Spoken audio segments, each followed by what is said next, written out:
déjà dire qu'il va rester dans les annales. Et donc là, j'ai réussi à me rendre sur place, là où la partie de la forêt a le plus brûlé. Il ressemblait pourtant au début à un départ de feu classique. C'est assez fou de se retrouver dans un décor comme ça. Yo, bro, come on, Brody, wake up, bro. I don't like that. They don't know that I got what you want. They don't know that I got something that you want. They don't know that I got what you want. They don't know that, they don't know that I got. They don't know that I got something that you want. Woke up really discombobulated in the middle of the night. Was it all some sort of bad dream? That's when I seen it in the sky.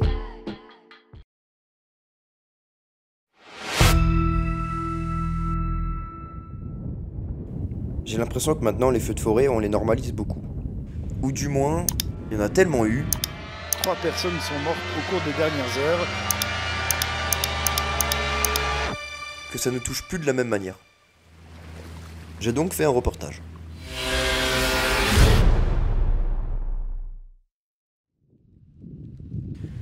Je me suis renseigné et j'ai découvert qu'il y avait plusieurs types d'incendies.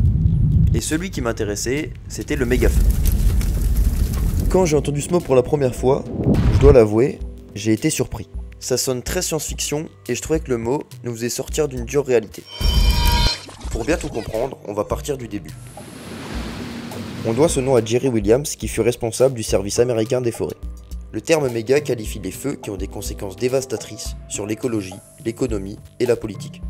Le territoire devient inhabitable, l'air irrespirable et le sol stérile. Mais c'est aussi une idée d'échelle. Il faut que le feu recouvre une surface de 20 000 hectares. Donc vous l'avez compris, si on parle de méga-feux, c'est que c'est la merde. Les méga-feux sont des problèmes planétaires.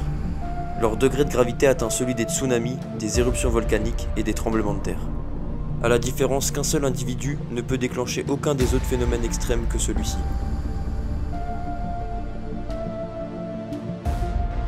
Plus les températures sont élevées, plus les plantes transpirent et sèchent, moins les sols contiennent d'eau. Les risques de départ de feu augmentent. Il se met en place un cercle vicieux. Les grands feux détruisent des millions d'arbres, qui sont les poumons de la planète, tout en relâchant les tonnes de CO2 qu'ils ont stockées. Ils contribuent donc au réchauffement climatique qui lui-même favorise leur déclenchement.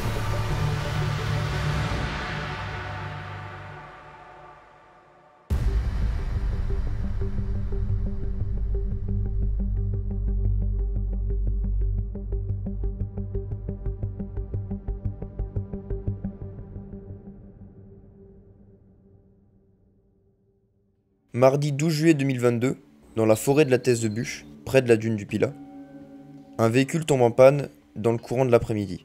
Suite à cette panne, le véhicule prend feu. Tout est sec, il n'a pas plu depuis des semaines et il fait 38 degrés. C'est l'embrasement.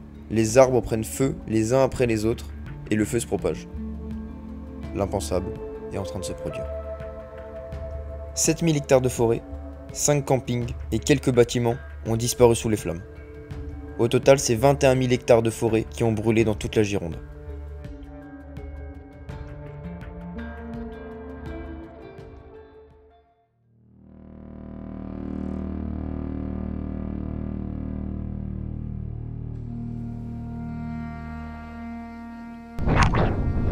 Ok, donc là j'ai réussi à me rendre sur place, là où la partie de la forêt a le plus brûlé. C'est assez fou de se retrouver dans un décor comme ça. Le tronc s'est vraiment fait calciner jusqu'à l'intérieur. Le bilan 1 an après l'incendie, comme vous pouvez vous en douter, aucun arbre n'a repoussé. Les seuls arbres qu'on peut voir sont les arbres morts qui se font enlever par les machines. Ce qui est paradoxal, c'est qu'on voit beaucoup de verdure. L'année suivant un incendie, la végétation basse reverdit le paysage. Dans mon cas, j'ai trouvé énormément de fougères. Mais c'est vraiment ça, c'est ce type de plante là. On en a un peu partout. J'ai pu voir très peu d'insectes, essentiellement des insectes volants. Il faut une 50aine d'années pour que la forêt se reconstitue. Mais quand le feu passe plus de 3 fois en 4 ans, les dommages sont irréparables. Je vais pas trop en dire, je vais surtout laisser parler les images pour moi.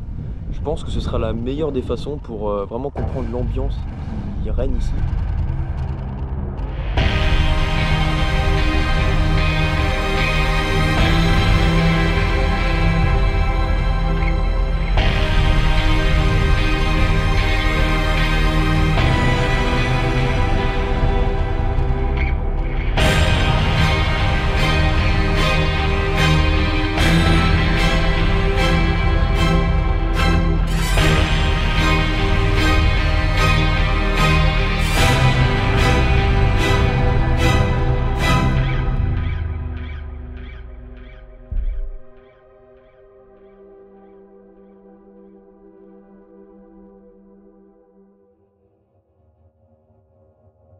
Après attention pour nuancer, le feu n'est pas le mal incarné.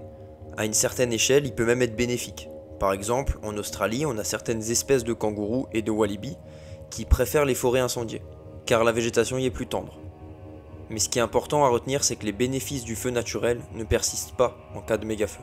Donc tous les bienfaits du feu sont complètement supprimés en cas de méga-feu. Selon la NASA, il serait responsable de 30% des émissions de dioxyde de carbone mondiales. Et c'est là où nous, on peut avoir un impact, parce que 90% des feux sont d'origine humaine. On a 30% des feux qui sont d'origine criminelle, les autres sont accidentels. On a la chance d'avoir un instinct de survie, mais c'est pas le cas pour toutes les espèces. L'instinct des koalas les conduit au sommet des arbres en cas de danger. Ils sont donc faits prisonniers des flammes, et brûlent sans même comprendre ce qui leur arrive. En septembre et octobre 2015, les méga-feux dans les forêts tropicales d'Indonésie, dont des dizaines de milliers ont été déclenchés volontairement par des producteurs d'huile de palme et de pâte à papier, ont généré chaque jour plus de gaz à effet de serre que l'ensemble de l'activité économique américaine annuelle, et provoqué la mort prématurée d'environ 100 000 personnes. C'est la première fois que je tente un reportage plus produit, j'espère que ça vous a plu et que vous êtes prêts à en voir d'autres dans ce format. A bientôt.